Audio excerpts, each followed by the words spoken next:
Bom dia, irmãos. Graça e paz. Que bom que a gente está aqui mais uma manhã para aprender do Senhor. E sempre que eu me deparo com uma classe de escola dominical, eu louvo demais a Deus, porque como é importante isso. Como é ímpar esse momento, a gente poder estudar a palavra de Deus, poder compartilhar, tirar dúvidas, aprender de fato do Senhor. Isso não tem preço e é muitíssimo importante para as nossas vidas. Deus seja louvado e que isso se perpetue na vida da nossa igreja, porque é muito importante. Irmãos, a gente está dando sequência aí no livro de Apocalipse, e rápido, né? Já estamos no capítulo 10, passou muito depressa. Confesso aos irmãos que de vez em quando tem que voltar lá no YouTube, ver uma coisa, ver outra, para a gente não ficar tão perdido assim, né, no que a gente vai ver. Porque se a gente pega um domingo, né, só hoje, vai estudar o capítulo 10, e aí compreende o capítulo 10, mas algumas coisas ficam para trás, né, a gente perde, aí é bom lá dar uma olhada, rever algum outro capítulo que foi dito, falado, que a gente consegue contextualizar, né, tudo que está acontecendo. Isso é muito importante. Eu queria fazer uma pergunta para os irmãos. Nós temos aí um plano de leitura que o pastor Rony passou para a gente esse ano. Quem é que está seguindo esse plano aí? Quem é que está em dia com esse plano aí e pretende terminá-lo? Porque a gente está querendo fazer um certificado aí para os irmãos, né? Um agrado, uma maneira de incentivar também a continuar a leitura bíblica. E se Deus quiser, uma lembrancinha para os irmãos aí no final do ano, né? Para que Deus possa, para encorajar mesmo, para continuar nessa. Eu já é a 6ª vez que eu leio a Bíblia toda, desde que eu me converti. E eu acho pouco. Tem um irmão aqui que tem um costume de fazer essa leitura anual. Todo ano ele lê. Não lê em ordem cronológica, mas todo ano ele lê a Bíblia toda. E já tem o quê? Mais de 20 anos que é convertido, então já leu a Bíblia bastante vezes.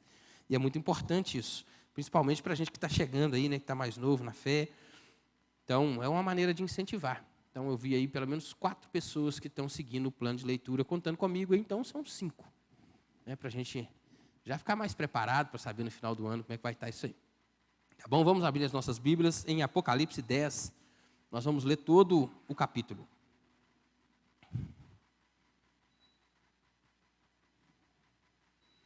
Apocalipse, capítulo 10. Vi outro anjo forte descendo do céu, envolto em nuvem, com um arco-íris por cima de sua cabeça. O rosto era como o sol, e as pernas como colunas de fogo. E tinha na mão um livrinho aberto. Pôs o pé direito sobre o mar e o pé esquerdo sobre a terra, e bradou em grande voz, como ruge um leão, e quando bradou, desferiram os 7 trovões as suas vozes. Logo que falaram os 7 trovões, eu ia escrever, mas ouvi uma voz do céu dizendo: guarda em segredo as coisas que os trovões falaram, e não as escrevas. Então o anjo que vinha em pé sobre o mar e sobre a terra levantou a mão direita para o céu e jurou por aquele que vive pelos séculos dos séculos, o mesmo que criou até o céu, a terra, o mar e tudo quanto neles existe. Já não haverá demora, mas nos dias da voz do 7º anjo, quando ele estiver para tocar a trombeta, cumprir-se-á então o mistério de Deus, segundo ele anunciou aos seus servos, os profetas. A voz que ouvi vinda do céu estava de novo falando comigo, dizendo: vai, e toma o livro que se acha aberto na mão do anjo em pé sobre o mar e sobre a terra. Fui, pois, ao anjo, dizendo-lhe que me desse o livrinho. Ele então me falou: toma-o, devora-o. Certamente ele será amargo ao teu estômago, mas na tua boca doce como mel. Tomei o livrinho da mão do anjo e o devorei. E na minha boca era doce como mel. Quando, porém, eu comi, o meu estômago ficou amargo. Então me disseram: é necessário que ainda profetizes a respeito de muitos povos, nações, línguas e reis. Deus, nós estamos diante do Senhor, diante da Tua palavra. Ó Deus, e pedimos, ó Pai, em nome de Jesus, que apesar, ó Deus, de quem está aqui na frente ministrando o estudo, que o Espírito Santo do Senhor tenha misericórdia de nós. Desça sobre nós, nos ilumine, ó Deus, a fim, ó Pai, de compreendermos as Tuas palavras, ó Deus, e viver de acordo com o que elas exigem de nós. Deus, em nome de Jesus, fala conosco nessa manhã. Preenche as lacunas, os vazios, ó Deus, que há em nosso coração. Derrama sobre nós, Deus, o dom da sabedoria, do discernimento, Deus, e fala aos nossos corações, em nome de Jesus. Queremos, ó Deus, e precisamos ouvir a Tua voz. Nós oramos e te agradecemos, em nome de Jesus. Amém. Um texto bastante forte, né? Como são os textos apocalípticos aí.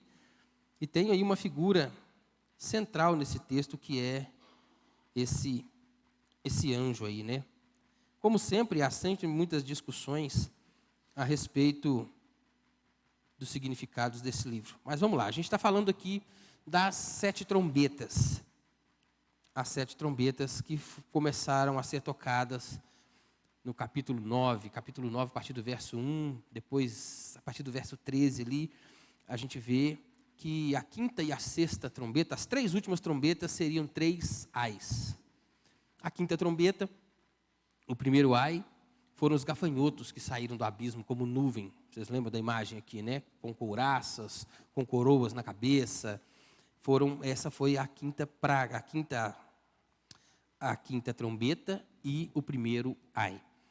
O segundo ai, que é a 6ª trombeta, foi aquela cavalaria, né, inumerável, que veio para matar a 1/3 parte dos homens da terra. E agora, antes de que a 7ª trombeta soe, parece que há uma pausa, né, entre a 6ª e a 7ª trombeta, entre o segundo e o terceiro ai. Isso acontece também um pouco antes no livro de Apocalipse, quando a gente estava estudando os selos. Lembra dos selos? Que é sofrimento, os 7 selos falam do sofrimento da igreja, da guerra causada contra a igreja, da perseguição contra a igreja. E há uma pausa ali também, entre o 6º e o 7º selo. Acontece que aquela pausa entre o 6º e o 7º selo, ela traz uma boa notícia. Ela traz um momento de refrigério para a igreja. Por um momento, por um período de tempo, né, há uma certa paz nessa ideia da perseguição contra a igreja. Aí, a partir do 7º selo, a gente vê que as coisas tomam um outro rumo. Aqui não. Aqui essa pausa, esse interlúdio entre o 6º, a 6ª e a 7ª trombeta, que vão abrir ali também mais para frente 7... gente, são 7 trombetas e a 7ª trombeta vai... 7 taças, vão vir as 7 taças do juízo de Deus. É isso aí. Então, antes que isso aconteça, antes que as 7 taças sejam derramadas, há esse interlúdio, essa pausa, vamos dizer assim. Só que a notícia aqui não é boa. A notícia da primeira pausa foi uma notícia boa para a igreja, que ia cessar ali por um período de tempo a perseguição, ia diminuir, né? Não é que cessaria, mas diminuiria drasticamente a perseguição, né? Mas aqui não. Agora a notícia é ruim. É ainda pior. Já estamos no segundo ai, 1/3 parte dos homens, né, os anjos foram liberados para matar a 1/3 parte dos homens, e a coisa vai piorar um pouquinho. É o que mostra esse capítulo 10. E aí, então, a partir daqui, a coisa fica mais apertada ainda. Por isso, esse aqui é tão importante a gente compreender, né, o que a gente leu no capítulo 10 aqui. E a primeira coisa que aparece é a figura desse anjo. Esse anjo aqui, que muitos dizem ser o próprio Cristo. E, apesar de a gente não compreender dessa maneira, a gente vai ver, ao longo do estudo aqui, as semelhanças bem próximas desse anjo com a figura de Cristo. Há muita coisa ali que deixa esse anjo bem pertinho da figura de Jesus. Então, é fácil confundi-lo como sendo Cristo. Mas acontece que no livro de Apocalipse, quando fala de Jesus ou de Deus, né, é sempre alguém que está no trono, alguém que está acima, alguém que está governando. E os anjos são servos de Deus. São aqueles que executam a vontade de Deus. São aqueles que falam o que Deus pede que fala, que agem, que tomam as atitudes que Deus quer que tome. E, nesse caso aqui, esse anjo está cumprindo esse papel. Apesar de ter muitas semelhanças, está muito perto de Jesus, você vê no juramento que ele faz no capítulo 6, que ele jura em nome daquele que criou o céu, a terra e tudo que neles há. Então, não é Jesus quem está falando aqui. Jesus estava lá com Deus, no trono da graça. Esse aqui é um anjo forte, uma figura também que aparece outra vez no livro de Apocalipse, mas não é a figura de Cristo. Não é qualquer anjo, não é, eu não sei como é que funciona a hierarquia, mas há uma hierarquia celestial. Esse aqui não cita o nome dele aqui, então onde a Bíblia não tem voz, nós não devemos ter ouvidos. Especular contra isso é bobagem, não nos é necessário. Não fala o nome dele aqui, mas fala que é um anjo diferenciado. Alguém que desce da própria presença de Deus, alguém que assistia diretamente ao Senhor. E esse anjo, então, vem pelo mandado de Deus e traz essa notícia. Então, vamos lá. Do versos 1 ao 7, olha só. Vi outro anjo forte descendo do céu, envolto em nuvem. Olha lá, isso aqui nos remete de novo ao capítulo 1 de Apocalipse, onde quem vem em nuvens, quem desce em nuvens para reinar com a igreja, quem desce do céu envolto em nuvens é Jesus, é o próprio Cristo, o Cristo vencedor, o Cordeiro vencedor é que desce de nuvens com poder e grande glória. De novo, com um arco-íris por cima de sua cabeça. Quando no capítulo 5, se eu não me engano, aparece o trono de Deus, esse trono tem esse arco-íris em volta. Esse arco-íris está em volta desse trono ali. Então, também um anjo que, mais uma vez, mostra a intimidade que esse anjo tem com Deus e com Jesus. Como é que ele está perto disso, né? Por cima de sua cabeça, né, um arco-íris. O rosto era como o sol. De novo, Apocalipse, capítulo 1. Quem é o rosto que vem, né, que brilha como o sol? As pernas desse anjo aqui, como colunas de fogo. No capítulo 1, de novo, a gente vai ter os pés do cordeiro, que agora, né, vem como um leão, de bronze, que demonstra poder, autoridade. Onde ele pisa, ele esmaga, ele purifica. E a ideia do fogo é essa também, de queimar, de purificar, de tornar santo onde ele pisa. E na mão tinha o livrinho aberto. Pôs-se em pé sobre o mar, o pé esquerdo sobre o mar, e sobre a terra o pé direito. E bradou o pé direito sobre o mar e o pé esquerdo sobre a terra. E bradou em grande voz, como ruge um leão. Desferiram as 7 trovões as suas próprias vozes. Logo que falaram os 7 trovões, eu ia escrever. Mas vi uma voz do céu dizendo: guarda em segredo as coisas que os 7 trovões falaram e não as escrevas. Então, o anjo que vinha em pé sobre o mar e sobre a terra, levantou a mão direita para o céu e jurou por aquele que vive pelos séculos dos séculos, o mesmo que criou o céu, a terra, o mar e tudo quanto neles existe. O que foi que ele jurou? Já não haverá demora. Mas nos dias da voz do 7º anjo, quando ele estiver para tocar a trombeta, cumprir-se-á então o mistério de Deus, segundo ele anunciou aos seus profetas. Então, esse anjo aqui, como eu disse, os anjos são figuras que assistem diante de Deus, que estão, né, a serviço de Deus, inclusive a serviço de Deus na questão da igreja.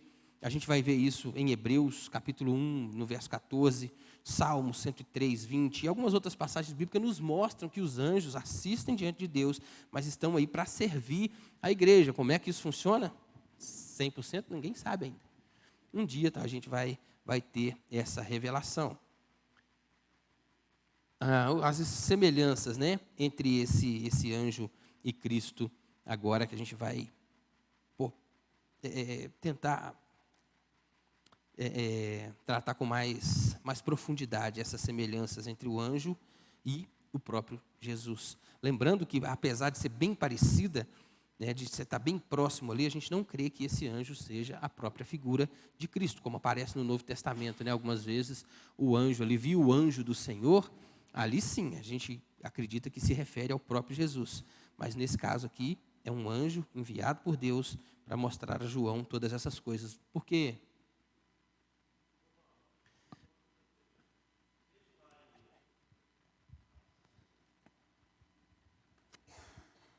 Desde lá em Êxodo, está escrito assim: o anjo do Senhor. Eu já ouvi pessoas falando, o anjo do Senhor, anjo significa mensageiro, que o anjo do Senhor é um anjo enviado pelo Senhor. Outras pessoas falam, o anjo do Senhor é o Senhor personificado em anjo. O que você acha? No Antigo Testamento, a linguagem do Velho Testamento, muitas vezes, quando aparece o anjo do Senhor, a figura ali é do próprio Cristo, é o próprio Jesus. Isso. Tem né, geralmente é o anjo do Senhor que está descrito ali. A gente crê que muitas vezes é o próprio Jesus quem aparece, inclusive para Abraão. quando ele estava lá, lembra lá da promessa que foi feita, e o anjo aparece para ele, que ele oferece comida e tal, acredita-se que aquela pessoa ali é o próprio Cristo. Jacó também, quando teve aquele contato com o anjo, também a gente crê que é a figura do próprio Cristo, uma teofania, né? Deus se manifestando ali pessoalmente. Mas nessa linguagem de Apocalipse aqui, mesmo porque se fosse esse anjo aqui fosse Jesus, quando Jesus aparece no livro de Apocalipse, é claro que é ele falando, fica bem claro que é Cristo quem aparece. O capítulo 1, você vai ver isso, a figura do Cordeiro, aí vai desenvolvendo o livro, e toda vez que Jesus aparece, é bem claro que é a figura de Jesus e a figura de um anjo. No livro de Apocalipse, isso fica bem separado, fica bem dividido.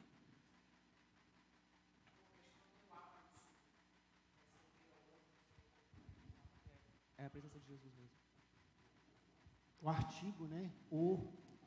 Artigo definido, singular, né? E todo o contexto também, né, Walter? Tem que olhar também todo o contexto. Isso aí. Que o texto está falando, vai nos remeter a isso, né? Igual, né, o Lucas falou aqui, e você, eu acho que foi bem claro nisso. Há momentos em que o texto é bem claro em dizer, ali é Cristo, a pessoa de Cristo. Naquele anjo, né? E agora no Apocalipse não necessariamente nos remete a isso, mas um anjo com poderes enviados por Deus, mas não a pessoa de Cristo ali. De Cristo, não o próprio, não o Senhor em pessoa, né? Uma das porque pessoas da Trindade, especificamente. Isso. Mesmo porque quando Jesus fala com João no livro de Apocalipse, fala diretamente. Pode olhar isso no começo do livro, e quando Cristo vem e revela isso a João, fica claro que é o próprio Jesus quem está falando. Então, aqui tem essa distinção entre esse anjo. É um anjo especial, é um anjo diferenciado, é um anjo forte, como diz, é a segunda vez que aparece essa palavra aqui no livro de Apocalipse. Não é qualquer anjo, não tem nome dele aqui, não tem hierarquia, arcano, não sei como é que é esse trem, mas é alguém diferenciado. Eu penso nessa figura como um rei. Pensa num rei lá, um cara que está reinando num determinado país aí, e tem aquele cara, aquele conselheiro, aquela pessoa que é mais próxima dele, não tem sempre alguém que é enviado, que leva o selo desse rei para algum lugar, e é ele que vai ali, e quando essa pessoa está naquele lugar, ele representa o próprio rei. Esse anjo está representando o próprio Deus, pelas próprias características dele. Ele desceu numa nuvem, o arco-íris está em volta dele, a voz dele como voz de leão.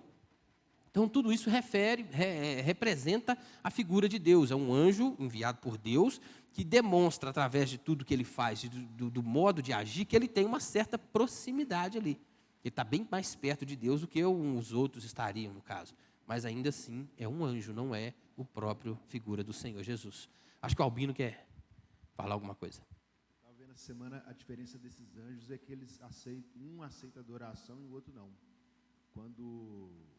não sei qual personagem da Bíblia que reverencia ele, falou, não, levanta, que eu não posso, eu não sou digno de receber adoração, não. Boa, outra Agora, distinção. Quando ele aparece para Josué, que Josué pergunta adora se ele é por nós ou se é contra nós. Aí ele fala que não é nenhum dos dois lados, né?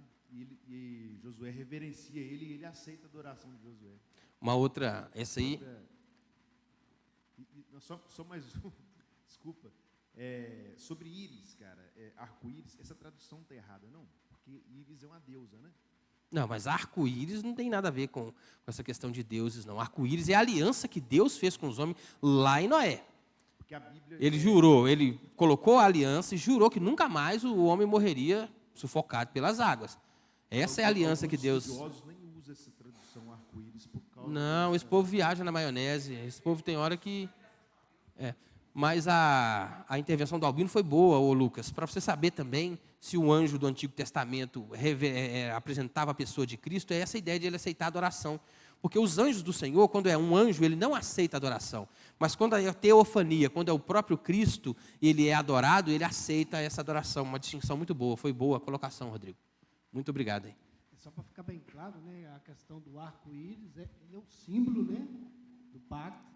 Da aliança que Deus fez com o homem. Deus, né, onde que foi relembrado aqui no Apocalipse. Por isso que ele está no livro de Apocalipse. Porque esse é o símbolo.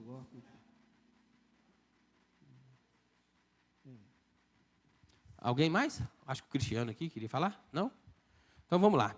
O anjo, primeira coisa, ele desce do céu como uma nuvem, em uma nuvem, como o próprio Cordeiro, como o próprio Cristo no capítulo 1, né? A gente tem aqui, então, algo que simboliza a santidade desse anjo, né? Que mostra que esse anjo é alguém diferenciado, não é qualquer um, não é um anjo de menor escalão, vamos dizer assim, se isso é possível. Eu estou tentando usar as palavras que eu tenho aqui para me poder fazer entendido, mas há uma diferença entre os anjos e os seus papéis, né? É aquilo que eles executam. Tanto que em Daniel, tem uma passagem lá, quando Daniel está na cova dos leões, você lembra que eles ficaram ali 23 dias, aguardando até que um anjo superior conseguisse descer e romper aquela barreira para chegar até onde ele estava? Apesar de Deus mantê-lo com vida, há uma passagem ali que fala que foi preciso descer alguém mais graduado, né? Vamos dizer assim, para poder passar por aquela situação. Vamos lá. Mostra que esse anjo é alguém diferenciado, que é um anjo santo, né, que é alguém que está mais perto de Deus. O próprio arco-íris também mostra isso, né? O arco-íris mostra o quê? O que demonstra o arco-íris aqui nessa passagem? Como eu disse, isso aqui aponta, tá um interlúdio, né, entre a sexta trombeta, entre o terceiro ai, entre o segundo e o terceiro ai. E ele aponta para algo muito pior que está para vir. E esse arco-íris aqui, o que o arco-íris representa quando aparece, quando ele está no trono de Deus ali? A própria misericórdia de Deus. Porque Deus fez um pacto com o homem, que não iria destruí-lo daquela forma mais. Então, quando o arco-íris aparece no livro de Apocalipse, que Deus é um juiz, ainda assim isso aponta para a misericórdia do Senhor. Esse anjo, então, esse arco-íris que aparece aqui, aponta para isso, para a misericórdia de Deus, mas que mais para frente a gente vai ver que essa misericórdia já não vai estar mais presente. Vai deixar, Deus já não vai mais agir com misericórdia, porque os selos que apontavam para o sofrimento da igreja e as trombetas que até agora tocaram, é um chamamento ao arrependimento. Enquanto as trombetas são 1/3 da população, imagina, tudo acontecendo, tudo apontando para algo ruim, Deus se mostrando o tempo todo na criação, através da igreja, através da própria palavra, Deus se revelando ao homem, e o homem cada vez fugindo mais do Senhor, fugindo mais do Senhor. Uma hora, essa misericórdia acaba, essa paciência chega, tem limite, tem um final, e é isso, para isso aqui que aponta esse interlúdio. Para essa paciência, acabou. No 6º versículo, aqui no versículo 6, a gente vê isso, né? Chega. Não mais. Não mais. Paciência, não mais misericórdia.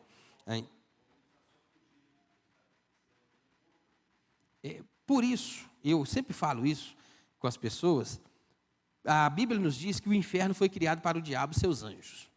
Certo? Não foi para isso que foi criado? O diabo vai para lá. Os anjos vão para lá. Mas Deus é justo. Deus, sendo justo, ele pune o mesmo pecado com a mesma gravidade. Qual foi o pecado de Satanás? Querer tomar o lugar de Deus, não foi? Ele não queria, juntou a horda dele ali e queria tomar a posição de Deus, entrou em batalha contra Deus, achando que poderia subjugá-lo e tomar a posição dele. Quando o homem não só foge de Deus, mas agora ele ocupa o lugar de Deus, ele quer tomar o lugar de Deus, é o mesmo pecado. O pecado é o mesmo. O homem tem se rebelado contra Deus de formas tais, e a gente está vendo isso aí no mundo. Por isso que Deus é justo ao mandar para o inferno todo aquele que age dessa forma. O pecado é o mesmo. Não nas mesmas proporções, né? Mas é o mesmo pecado. Se o pecado é o mesmo e Deus é justo, a punição tem que ser de igual para todo mundo. E Satanás sabe disso. E para ele acabou, para ele não tem jeito mais, não tem conversa mais. O que ele quer é pegar a coroa da criação de Deus, que é o ser humano, e de alguma forma tentar falar que Deus falhou. Aqui, está vendo? O que essa turma está fazendo? Como é que eles estão se rebelando? A ideia é mais ou menos essa, e levar o máximo possível com ele, porque ele já foi derrotado. Para ele não tem volta mais, não tem caminho mais. Então, quanto mais ele levar com ele, melhor. Né? Na visão dele, é claro. Então, o arco-íris, e o anjo também, o rosto, né, como o sol, que mostra, que aponta para Jesus, que mostra quem Jesus é, né, o rosto como o sol. Inclusive, Apocalipse 22, eu acho, que diz que na Jerusalém celestial não vai ter sol, mas o que vai nos iluminar é a própria glória de Deus. né? Não vai precisar de sol para a gente ver mais nada. A própria glória de Deus vai iluminar essa cidade. Então, e outra coisa também, a Bíblia chama Deus de Pai das luzes, né? Porque tudo diante de Deus está claro, está limpo. Então, toda vez esse rosto brilhando como o sol também aponta para a figura de Cristo e para o próprio Deus. Os pés como a coluna de fogo, como eu disse em Apocalipse, lá, né, no capítulo 1, né, que vem os pés de bronze, que vai pisar os inimigos, que vai acabar com os inimigos, mostrando o poder. E aqui o fogo com essa ideia de purificação. E tem algo interessante aqui, né, nesses pés como de fogo aqui, é que ele está nas águas e está também sobre a terra. Isso a gente vai ver um pouquinho mais para frente, o significado disso. O livro de Apocalipse é cheio de significados, cheio de... Como é que eu vou dizer aqui, gente? Há um monte de coisas que a gente tem que decifrar, não é que está obscuro, mas para quem esse livro foi escrito, era simples de pegar esses códigos e conseguir entender isso. Para a gente, hoje, que está muito mais longe daquela realidade, é um pouco mais difícil, mas, graças a Deus, a gente ainda consegue chegar muito perto do que aqueles homens entenderam desse livro. E esse anjo tinha na mão um livrinho. De novo, aparece um livro aqui, né? O livro, o rolo, que aparece no Apocalipse 5, lembra lá? Do rolo selado, com 7 selos por dentro e por fora. Aquele livro mostra a história, o controle da história. A história da humanidade, da criação, do mundo como nós o conhecemos. Aquele livro ali está selado, está guardado, está com 7 chaves, com 7 selos, fechado por dentro e por fora. Aquele livro é a história da humanidade. E quando mostra que o Cordeiro é quem pode abrir esse livro, lembra que João estava desesperado? Procurou no céu, na terra, debaixo da terra, ninguém podia abrir o livro. João já estava ali mais desesperado. E o anjo fala para ele, não chora, o Cordeiro venceu para abrir o livro. Quando Jesus toma o livro e abre, isso mostra que a história está nas mãos dele. Ele é que tem poder para abrir o livro daquela história da humanidade. Então, a história, como nós a conhecemos, no nosso tempo, no Cronos, que é o que a gente tem capacidade de compreender, e ainda assim, nem tão bem assim, né, é o que a gente tem condição de entender. Essa história está nas mãos de Cristo. Aquele livro do capítulo 5 mostra que essa história está nas mãos do Senhor. E aqui, no 6º, nesse capítulo, que aparece um livrinho. Esse livrinho é uma parte, talvez, sei lá, uma tira, um capítulo desse livro grande, dessa história toda que está na mão do Cordeiro. Esse é uma perícope, vamos dizer assim, daquele livro todo que está ali nas mãos do Cordeiro, que agora foi dado a esse anjo e vai ser passado para João. Então, esse livro tem um propósito, esse livrinho menor, não é aquele pergaminho, não é aquele rolo que estava fechado, mas faz parte daquele todo. Não é algo que há mais, que está sendo acrescentado na história. Já é algo que está dentro dessa história, que está dentro daquele contexto, e que agora João vai ser passado para ele essa parte da história, essa pequena parte desse livro, né? E da mesma forma como João é convidado a comer esse livro aqui, a gente vê algumas passagens do Antigo Testamento, em Ezequiel. Lembra lá que manda que Ezequiel comesse o livro, o rolo, né? Jeremias também foi convidado a fazê-lo, né? A comer esse livro. Ambos comeram o livro, mas há algo que acontece quando todos dois, quando comem essa palavra, tem algo depois que eles têm de fazer. Eles comem essa palavra, eles comem esse livro, mas logo depois eles pregam. Eles falam a respeito do que está escrito no livro. Assim também João, da mesma forma, ele é chamado aqui a comer esse livro e a pregar esse livro. E aqui fica bem claro o papel da igreja.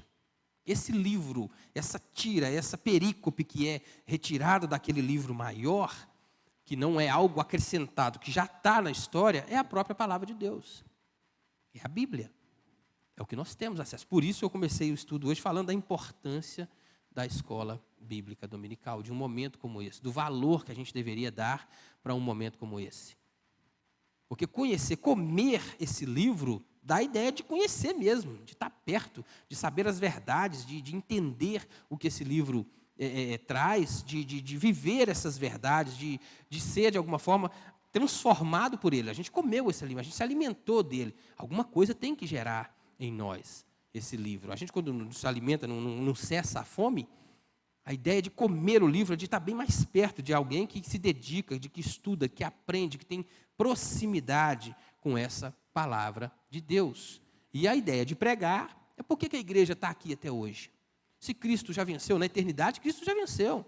Essa história de Apocalipse aqui é a certeza da igreja vencedora.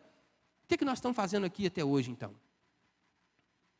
E eu tenho dito que nos últimos tempos, rapaz, a gente está bem longe de cumprir o papel da igreja. Está bem longe disso. A igreja hoje, rapaz, primeiro, a tristeza que a gente tem no coração é que a gente está tendo que pregar para crente. Pessoas convertidas até muito mais tempo do que a gente. Pessoas que eram para estar maduras na fé, entendendo, conhecendo esse livro, se alimentando desse livro, está tendo ser tratado igual bebê, está tomando leite ainda. Olha para a realidade brasileira hoje. Diz que somos mais de 40 milhões de evangélicos. Quando o Brasil tinha, 15, 20 milhões de evangélicos, eles faziam muito mais sentido do que nós. É ou não é? Fala sério. Pais hoje têm medo de mandar o filho. Não vou mandar meu filho para a faculdade, não, porque meu filho vai se perder na faculdade. Vou educar meu filho, isso aqui é assunto, né, que dá pano para manga, mas vou educar meu filho em homeschooling, porque na escola só tem porcaria. E Deus, quando fala de filhos, que os filhos são herança do Senhor, fala que os filhos são como aljavas. São flechas. Flechas na aljava do guerreiro. Para quê? O meu e o seu filho tem que fazer diferença lá. É na escola onde está sendo estudada a ideologia de gênero. É na escola onde querem colocar banheiro unissex. É lá na escola. É lá onde o pau está quebrando. É lá onde as coisas estão ruins. Onde crianças estão perdidas, adolescentes perdidos. Meninos chegam com perguntas para os nossos filhos que talvez nós não saibamos responder.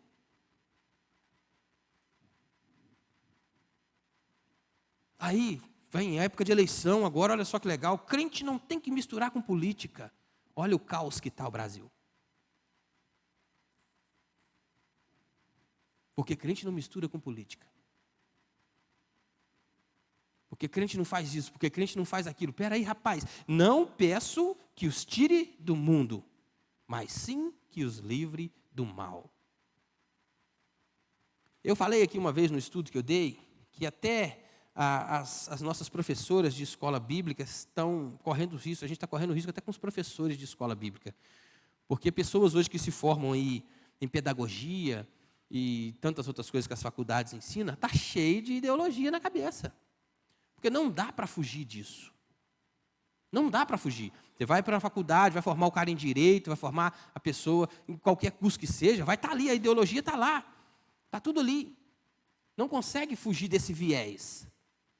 Mas se essa pessoa não tiver esse livro firme na sua cabeça, não tiver convicção, vai cair.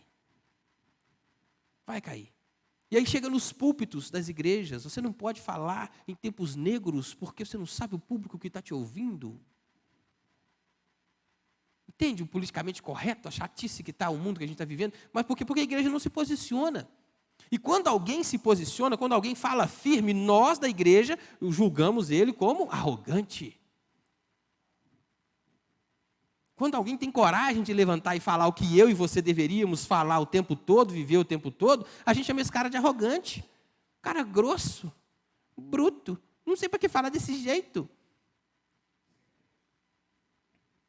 Entende? Mas quando a igreja tinha convicção de quem era, quando a igreja tinha convicção do seu chamamento, convicção da sua salvação, porque parece que isso se perdeu também, e aquela oração do salmista, né? Restitui-me a alegria da salvação, parece que a gente perdeu isso, a gente tem medo de falar dessas coisas. Você está achado como, sei lá, o cara é fundamentalista, o cara é doido, está achando, falando. A igreja, gente, a gente está reunido dentro de templos e parece que a igreja não acredita mais que Jesus vai voltar. A gente busca Jesus hoje por uma bênção material, porque eu quero uma vida boa, porque eu quero um casamento bom, porque nada disso é ruim. Mas vai lá em Mateus, os ímpios é que correm atrás dessas coisas.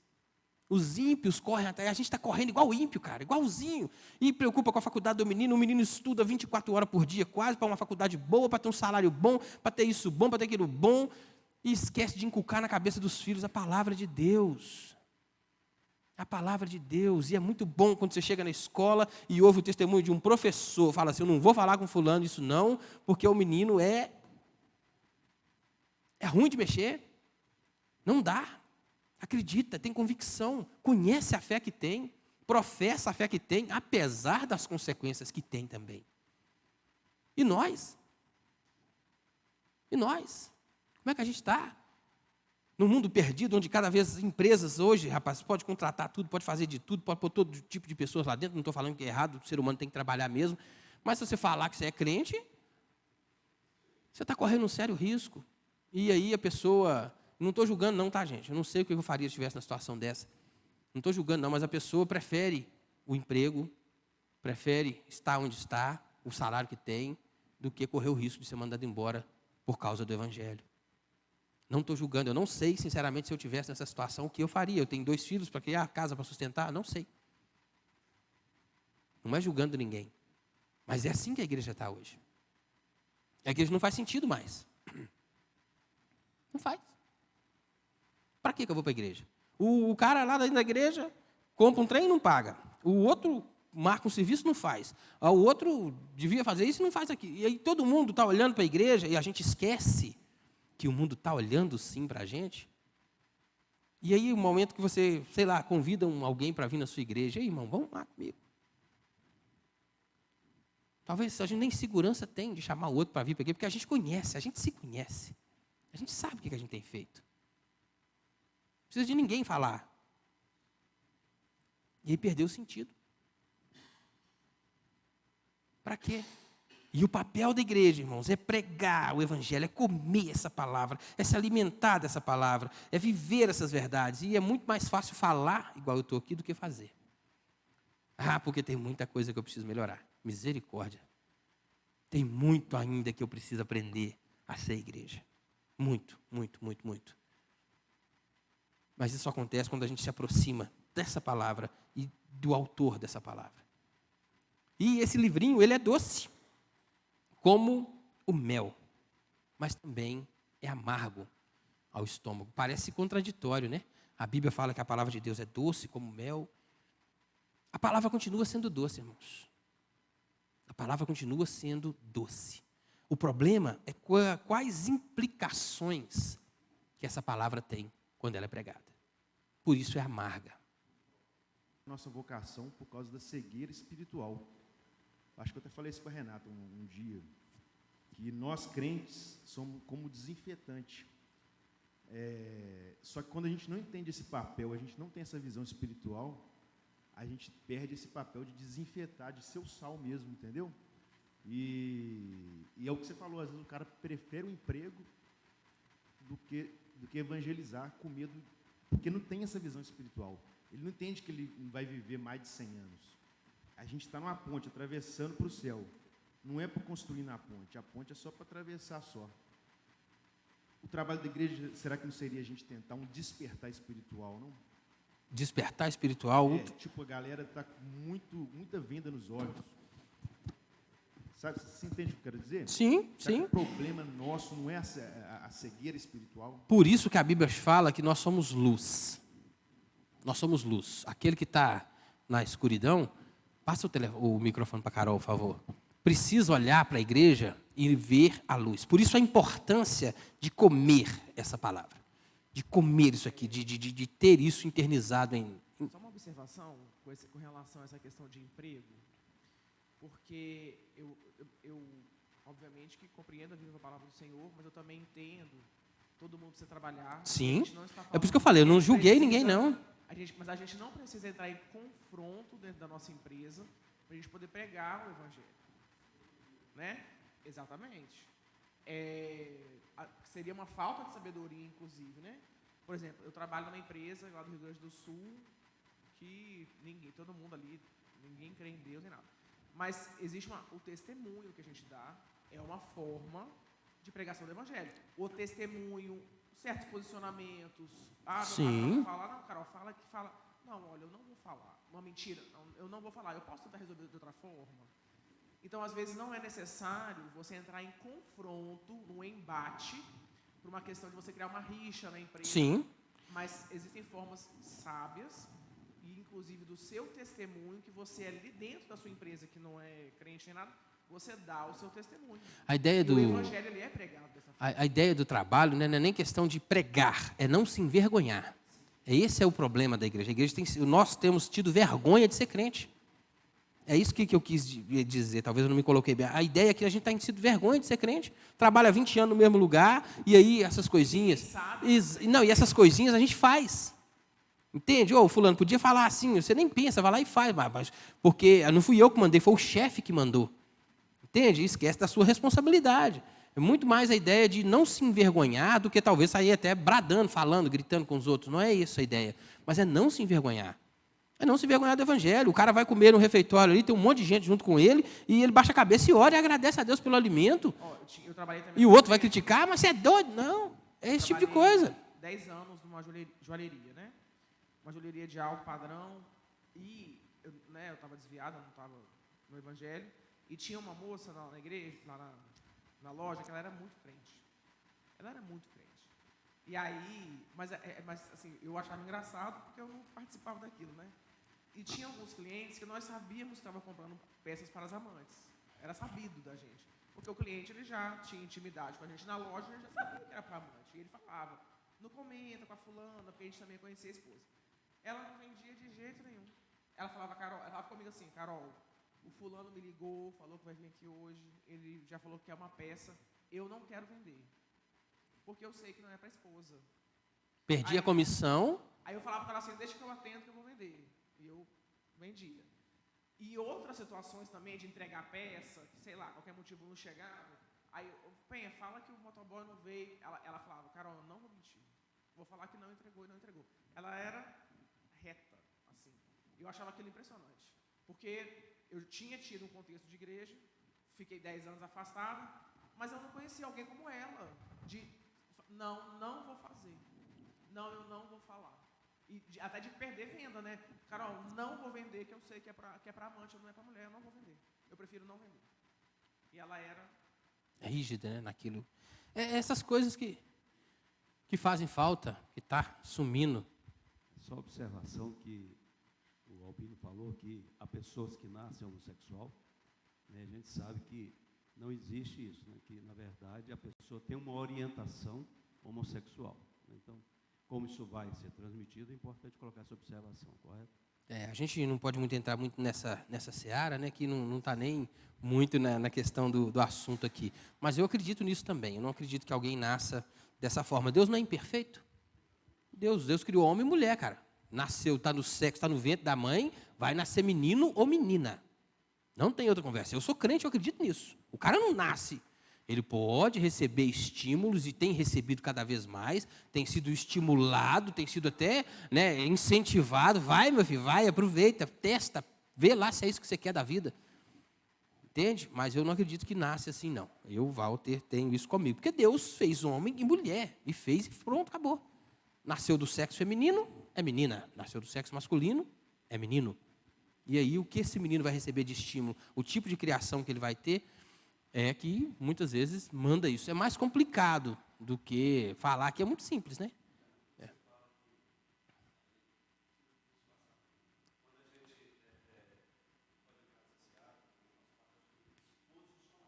É isso aí, a minha posição é essa. Isso faz falta, a igreja precisa se posicionar. E então, tantos outros aspectos, a igreja precisa se posicionar de verdade, marcar território, bater o pé e falar não. Simples assim. Não é nem questão de briga, de luta, nada disso. Não, é só não. Até aqui, acabou. Até aqui, isso. Acabou. Até aqui vai. Daqui para lá, para mim, não serve. Simples assim. São coisas simples. E só que aí a gente vai ver como vai ser visto, sim, como fundamentalista, como taxista, como não sei o quê. E vai, porque hoje o mundo está assim.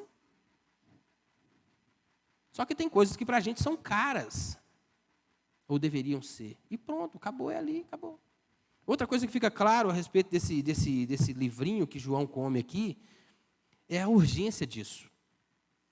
Porque vai ver lá no versículo 6, que o anjo jurou em nome daquele que criou o céu, a terra, a água e o mar, que está chegando o fim. Quer ver? Versículo 6. E jurou por aquele que vive pelos séculos dos séculos, o mesmo que criou o céu, a terra, o mar e tudo quanto neles existe. Qual foi o juramento? Já não haverá demora. Hernandes Dias Lopes costuma dizer que a coisa mais urgente do mundo hoje é a pregação do Evangelho. A maior urgência que o mundo tem é de ouvir o Evangelho. Nós precisamos pregar, isso é urgente, é urgente. A gente não sabe quanto tempo a gente tem. E é urgente pregar o Evangelho. Falar de Cristo, viver uma vida reta, como a linguagem de 2 Pedro, que eu gosto demais, é viver de tal forma que o outro não tenha de que te acusar. E quando ele não tiver acusação e vier para você e perguntar por que você é assim, aí você fala, por causa de Cristo. É apontar para Jesus. Porque a gente corre o risco, né, de achar que a gente é bom mesmo e se colocar ali, né, num pedestal. Mas é por causa de Cristo. Eu me peguei ontem agradecendo a Deus por coisas, eu falei, meu Deus do céu, Deus é bom demais. É entender que é Jesus que faz, é Deus que faz, não somos nós. Né? Nós, graças a Deus, temos aí Ele agindo a nosso favor tanto tempo. Bom, a outra coisa a respeito desse anjo é que ele tem um pé sobre o mar e outro sobre a terra. Isso significa que não há lugar em que Deus não tenha domínio. Como diz alguém já falou que não há um só palmo no universo que Jesus não clame, é meu. É tudo dele. Isso demonstra que não importa o que está, toda a criação, tudo que foi feito, tudo que foi criado, está sob o domínio dele. Inclusive, na linguagem de Apocalipse, fala que quando vier, os céus vai abrir, vai se enrolar como um pergaminho. É lógico que é uma linguagem figurada, mas demonstra o poder que ele tem sobre toda a criação. Toda a criação. Dizem aí, estudiosos, que há mais estrelas no céu do que grãos de areia na terra. E Deus, a palavra de Deus, nos garante que Ele conhece cada uma delas pelo nome. Chama elas e nenhuma vem a faltar. Então, tudo está no domínio desse Deus. Céu, terra, ar, mar, tudo. Inclusive, nas trombetas anteriores, a gente viu isso acontecer. Né? A terra foi contaminada, águas foram contaminadas, animais foram contaminados. O homem, depois ali na quinta trombeta também, sexta trombeta, sendo permitido tirar aí a vida de 1/3 da humanidade. Então, isso demonstra o poder que Deus tem sobre todas as coisas. Né? E a voz de leão, que aí fala, a voz do leão, muitas vezes, quando fala na Bíblia, aí, tem a ver com julgamento, cara. A voz do juiz mesmo. Jesus primeiro veio como um cordeiro, agora ele é o leão, ele vai vir para julgar. É aquele cara que se assenta ali no trono e para julgar. Demonstra isso, a voz desse anjo também mostra isso, né? Como é que ele aponta o tempo inteiro, como é que olhando para a figura desse anjo é fácil sim confundi-lo ou afirmar que é a própria pessoa de Cristo. Não estou criticando quem pensa dessa forma, estudiosos, pessoas muito mais gabaritadas que eu se debruçaram sobre isso, estudaram isso há léguas, para poder falar, mas eu acredito que não seja a pessoa de Cristo. E aí quando o anjo fala, se ouvem ali 7 trovões. E é proibido para João escrever o que esses trovões falaram. E aí, de novo, aquela frase célebre de Hernandes Dias Lopes, onde a Bíblia não tem voz, nós não devemos ter ouvido. Há um escritor famoso, norte-americano lá, que escreveu um livro a respeito disso aqui, do que João ouviu, do que os 7 trovões falaram para João. E também nesse livro, segundo ele diz lá, que Paulo diz em Coríntios, que não podia falar o que viu, diz ele também que tem a revelação do que Paulo ouviu ali, que não descreveu. Escreveu um livro sobre isso. E tem pessoas que correm atrás dessas coisas. Por isso a mente hoje, a gente tem tanto acesso à informação, é tanta coisa, e precisamos ter bastante cuidado, bastante critério com isso, de quem a gente ouve na internet, do que você está atrás. Porque se você cisma com essa questão dos 7 trovões, do que eles falou aqui, e começa a divagar sobre isso e vai atrás disso, você vai encontrar um cara desse na reta. E aí vai falar, e aquilo e essas coisas costumam tomar um lugar no coração da gente, a gente toma aquilo como verdade, e muitas vezes não é por aí. Não é por aí. Precisamos filtrar com muita clareza e tomar cuidado com o que a gente tem buscado, o que o meu coração quer. Tudo que está na Bíblia já não é suficiente. O que ela me revela, o que ela me mostra já não é suficiente. Eu ainda tenho que correr atrás de saber o que João não falou. Por que ele não falou? Porque Deus não quis. Porque não foi permitido. Porque talvez nós não tivéssemos condições de suportar. Não sei. Sei que Deus sabe todas as coisas. Ele sabe tudo, Ele sabe o que a gente precisa saber. Se o que a gente tem, a gente já não está fazendo nada, está vivendo pouco, imagina se tiver mais informação, então. Hã? Quase não acredita no que tem? Isso mesmo. Se a gente tem o que tem, já é muito para a gente. Imagina, eu vou correr atrás do que João falou, do que João viu. O que Deus permitiu que João escrevesse está aqui. E esse livro aqui foi escrito com intuito, eu vou lembrar de novo o primeiro estudo que foi dado aqui. Esse livro aqui é para trazer para a igreja vigor, revigorar as forças da igreja, para a igreja, naquele tempo perseguida, entender que o final dela é glorioso. É glorioso o final, pode ter esses medos, tudo isso que está descrito aqui, linguagens severas, coisas sérias vão acontecer e vai apertar mais, mas o final da igreja é glória, irmãos. Para mim e para você é glória. Não precisa ter vergonha do evangelho no seu trabalho, não precisa ter vergonha do evangelho na sua escola, não precisa se amoldar ao mundo, não é isso que Paulo diz? Não vos conformeis, não vão tomar forma desse mundo. Jesus Cristo é chamado de pedra, porque pedra não modifica. Pedra, você pode moer, ela vai continuar sendo pedra. Pedra, firmeza, não é ser líquido, não é se amoldar a tudo que o povo fala, não. A igreja, a gente precisa ser firme, ter convicção. Você tem convicção da sua fé? Você tem convicção que você é salvo, que você vai para a glória? Se tem, rapaz, isso aqui é motivo de alegria. Você é vencedor, mais que vencedor. Aliás, o livro do William Hendricks, né, chama Mais que Vencedores, que fala a respeito do Apocalipse, do qual, inclusive, muitas lições aqui têm sido tiradas lá. Mais que vencedores, nós somos mais que vencedores. A gente precisa sair daqui com essa certeza, ter isso no coração e avançar em relação a esse mundo, pregando o Evangelho, vivendo o Evangelho, se esforçando, porque eu já falei aqui, eu falho muitas vezes, tem hora que misericórdia, só Deus na graça. Só Deus. E graças a Deus que Ele está ali sempre perto, a gente precisa buscar isso com muito afinco. Com muito afinco. A gente precisa preparar, gente, filhos para o mundo. Por que a gente diz que para um cliente, eu falo com muita convicção, o cara que casa, que é crente, que é marido e mulher, e casa os dois, já casou ali com a intenção de não ter filho, para mim é pecado, mas isso é Deus que sabe da vida dele para lá. Por que é importante o crente ter filho? Porque é o nosso filho que vai salgar esse mundo. Então, um filho que é educado, um filho que nasceu num lar cristão, igual os meus não nasceram, mas graças a Deus a gente teve, né, esse encontro com Jesus. É para lá que eu estou criando os meus filhos, é lá que os meninos têm que fazer a diferença. É lá, e a igreja está aqui, e eles vão ser a igreja de amanhã. O Bernardo, o Breno, o Vitor, daqui a pouco vão ser presbíteros, diáconos da igreja. Se Deus quiser. E aí? Qual liderança nós estamos formando? Qual igreja nós vamos deixar aqui? Como é que a gente vai fazer? E muitas vezes a gente se pega orando, as pessoas ouvem a gente orando para um filho da gente virar pastor, missionário. O povo fala, você está doido?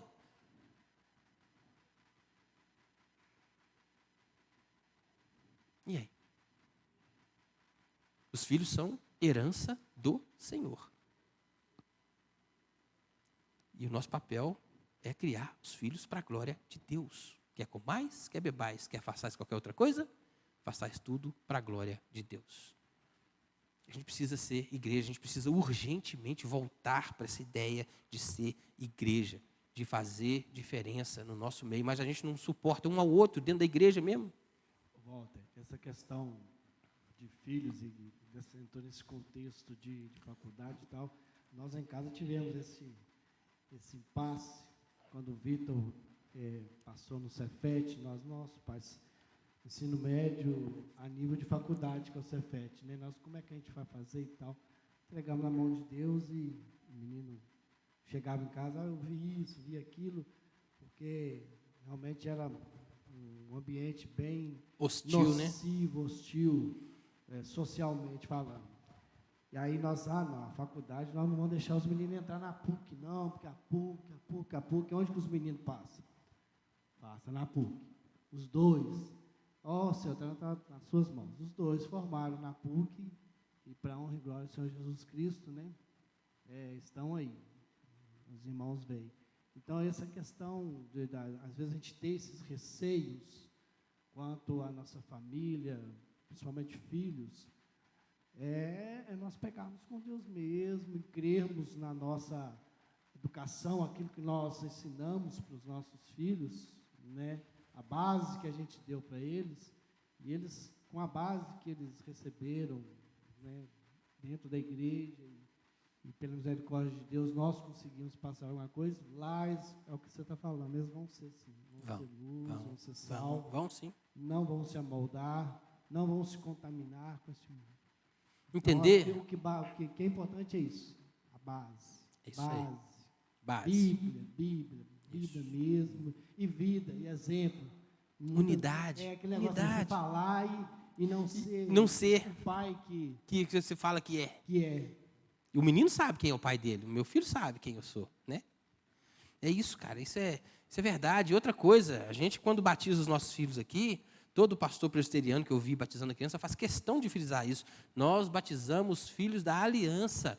Entender que o seu filho é filho da aliança e que o seu papel é mostrar para ele que o Deus dessa aliança não o abandonou. A gente, muitas vezes, faz uma tranqueirada aqui, outra ali, mas o Deus da aliança mantém essa aliança. O arco-íris está lá até hoje para mostrar isso. Que o Deus que fez a aliança não abriu mão dela. Os seus filhos, os meus filhos, são filhos da aliança. São do Senhor, e o nosso papel é educar esses meninos, ensinar esses meninos a ser homem de Deus, mulher de Deus, gente crente de verdade para fazer diferença. Porque o mundo precisa olhar para a igreja e ver um farol, irmão, está tudo escuro. Está escuro, está igual no tempo do Egito lá. Dá quase que para pegar com a mão, de tão densas que as trevas estão. E a igreja é um farol. A igreja é um farol. A pessoa precisa entrar por essa porta aqui, ó, e saber que tem um lugar que ela pode vir que é diferente lá de fora. Tem um povo que é diferente. Tem um povo que tem algo que lá fora não tem. Porque está desesperador, as pessoas estão desesperadas, não sabem, muitas vezes nem sabem do que precisa. Mas quando entra por essa porta, ela tem que saber que tem um lugar diferente, tem gente diferente. Não é gente melhor. Melhor não tem ninguém melhor que o outro, não. Mas tem gente diferente.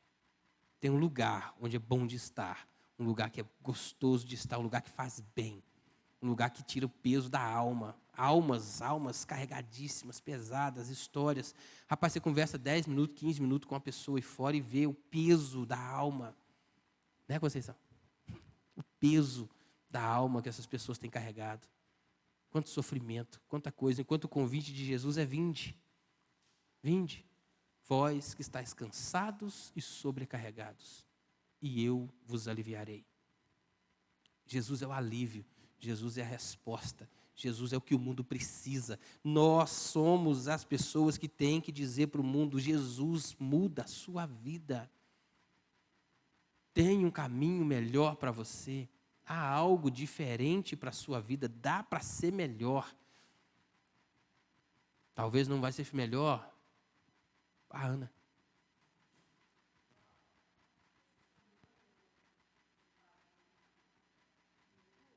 Passando uma missa. Tá ligado? Da Igreja Católica, assim. Aí eu me deparei com o padre falando sobre os evangelhos. Aí eu parei para ouvir. Eu achei super interessante o que ele falou. Ele falou assim: olha, nós, irmãos da igreja, nós estamos muito falhos na palavra de Deus. A gente encontra com os crentes, a gente conversa com os crentes, e eles dão um show de Bíblia na gente. Então, nós temos que ler mais a palavra de Deus, porque nós estamos ficando perdidos. Porque às vezes eles vêm com muitas, bombardeiam a gente de questionamento, e nós não sabemos responder. Entendeu? Então, assim, tanto que é importante a gente estar firmado na palavra. Porque até para essas pessoas que se dizem contato com a Bíblia, que entendem da Bíblia, estão tendo dificuldade para lidar com essa situação. E era dia de um testemunho de uma mulher. Agora eles estão dando testemunho na igreja também. Pois é. Então a gente ouve aquilo e fica pensando, essa pessoa que foi liberta, que teve essa bênção, não é pela Nossa Senhora que ela estava falando, pela Nossa Senhora, é Deus, né? Que ela delegou esse poder, essa situação que ela passou, que ela foi curada pela santa. Mas a gente que tem entendimento sabe que é Deus. É Deus. Ele simplesmente, ela usou dessa imagem, mas é Deus que estava ali curando ela, e ela foi curada. Então, a gente, às vezes, tem que ouvir essas coisas para a gente entender também o nosso papel. O nosso papel, né? A gente precisa. Saber o que a gente fala, e assim, ele falou, olha, os evangélicos estão de parabéns pelo conhecimento que eles têm da palavra de Deus. Então, isso me alegrou muito, fiquei satisfeita. Graças a Deus, né? Algo que aconteceu comigo aqui na igreja, logo que eu me converti. Eu tentei algumas igrejas antes de vir para cá. Mas algo que eu aprendi na igreja presbiteriana, aqui na Vida Nova, que eu sempre fui membro dessa igreja aqui, é que a nossa fé tem razão. A nossa fé não é doideira, não é loucura, não é fruto, porque o cara é pobre e não tem mais do que pensar, e aí vai crer em Deus. Não, a nossa fé tem razão. Há uma razão da nossa fé. E Pedro fala para a gente estar preparado para responder a todo aquele que vos pedir razão. Qual é a razão da sua fé? Semana passada, estou terminando aqui, gente, eu vai ter que terminar semana que vem o estudo, porque tem muita coisa para falar aqui ainda. Eu estava dando aula ali pro grupo de discipulado. E a primeira pergunta que eu fiz para a turma, né, foi assim, e aí, vocês leram a apostila? Lemos. Está tudo certinho aí? Tudo certinho. Entendeu o que leu? Entendi. Está tudo bacana? Bacana. Aí, beleza. Aí, quando a gente começa as aulas, né, pergunta, e aí? A primeira pergunta mais básica, quem é Deus? Quem é Deus? E a gente sabe responder quem é Deus? E aí vai desenvolvendo a aula, vai conversando e tal, vai trazendo. Porque a gente precisa estar preparado, porque esses são os questionamentos lá fora.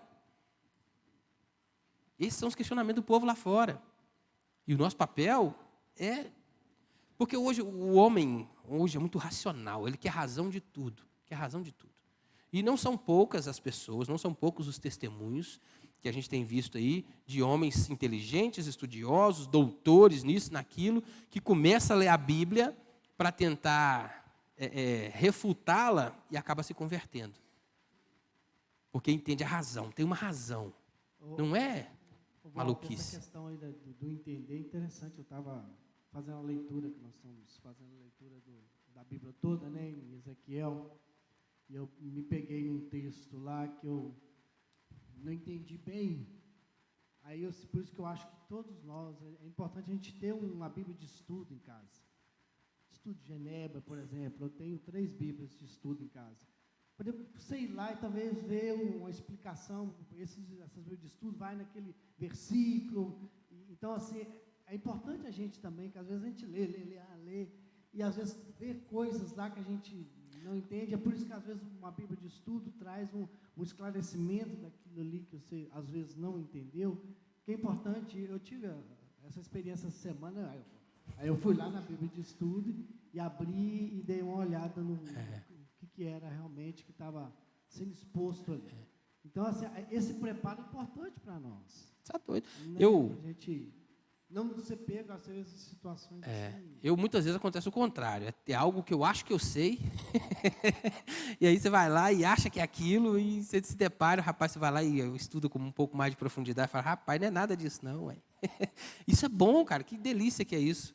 Aprender mais da Bíblia, aprender mais da palavra do Senhor. Grupos de estudo, gente, como é bom, cara. Poxa vida. E a gente já tentou tantas vezes aqui, pequenos grupos, e o TEI não vingou, mas como é bom. Como é bom. Desde que eu me converti, eu estou sempre inserido num pequeno grupo.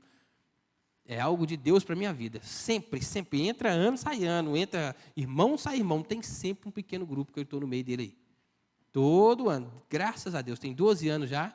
12, 11 anos. 12 anos vai fazer que a gente se converteu. E graças a Deus. Sempre tem um pequeno grupo. Um grupo de estudo. Um grupo de oração. Que a gente vai, né, para os montes da vida. Não é um costume presbiteriano, mas a gente está sempre aí nos montes, orando junto, sabe, contando histórias, abrindo o coração um para o outro, e é bom demais, tem espetacular. Isso é bom demais. Tem as Bíblias de estudo, tem um grupo de estudo, monta um grupo de estudo, tira dúvida com alguém, tira dúvida com o seu pastor, o pastorzão está aí, e eu acho que não tem problema nenhum de ligar para ele, de mandar, de perguntar, de conversar, isso é importante demais. Ele está aí, está é disposto, ele está tendo um estudo particular com o Tiago aí, ó. Se alguém quiser, acho que está aberto, tenho quase certeza disso. E eu estou disposto a ajudar também, se ele precisar, claro, eu não me acho tão capaz assim não, mas é isso. Irmão, nós vamos parar por aqui, e semana que vem, então, a gente termina. Nós paramos aí no anjo que tem, na ideia do poder de Deus sobre todo o universo, né? Os pés de fogo sobre o mar e sobre a terra. E então, semana que vem, se Deus quiser, a gente conclui o estudo aí. Bom, gostei demais das participações. Aí lê o capítulo 10 todo, tem mais dúvidas, anota, vem mais preparado ainda semana que vem, vai ser melhor ainda, quanto mais a gente bater papo, quanto mais a gente conversar, mais as coisas se esclarecem. Talvez você tenha uma dúvida que o outro irmão tem e não tem coragem de perguntar. Então faz isso aí, lê o capítulo 10, nem que seja no sábado, à noitinha, antes de dormir, para você chegar aqui com aquilo internizado na cabeça, mais fresquinho, para a gente bater esse papo aí, tá bom? Vamos orar então?